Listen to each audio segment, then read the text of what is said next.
עוגה, הנה מיכלי נותנת לאוריקי את העוגה. שרה, את רוצה לתת לאוריקי את הבלון? רחלי, את רוצה לתת לאוריקי את הבלון? מיכלי, את רוצה לתת גם את העוגה וגם את הבלון? כן?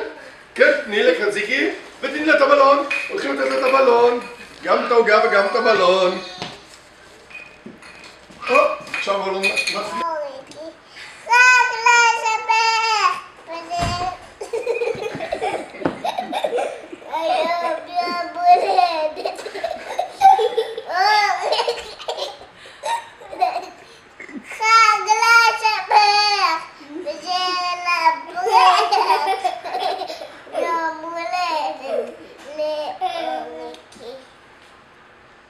אוריקי החמודה, משפחת הבר, מאוד מתגעגעת אליך ומאחלת לך, אפי, תורידי אותך כבר.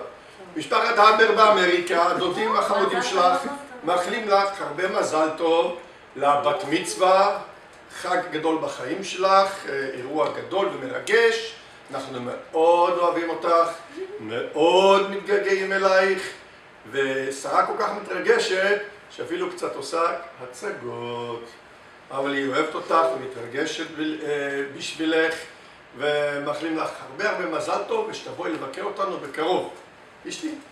מזל טוב, תהנו, מתגעגעים אליכם, חושבים עליכם, אנחנו איתכם שם עכשיו, באהבה, אוהבים אתכם ומקווה לראות כולכם בשלום, בקרוב. וגם רחלי רוצה להגיד משהו. את יכולה להגיד באנגלית, זה בסדר. כולם בארץ מבינים אנגלית. רחלי רוצה להגיד מזל טוב. שרה, את רוצה להגיד משהו? אבל את מאוד מתגעגעת לאוריקי, נכון? יש לי רעיון, בואו, שאני אספור עד 3 וכולם... כולם נעשה נשיקה, ככה. 1, 2 ו3. נשיקה גדולה מכל המשפחה בארצות הברית, שאוהבים אותך, מתגעגעים אלייך. יום הולדת שמח. יום הולדת שמח.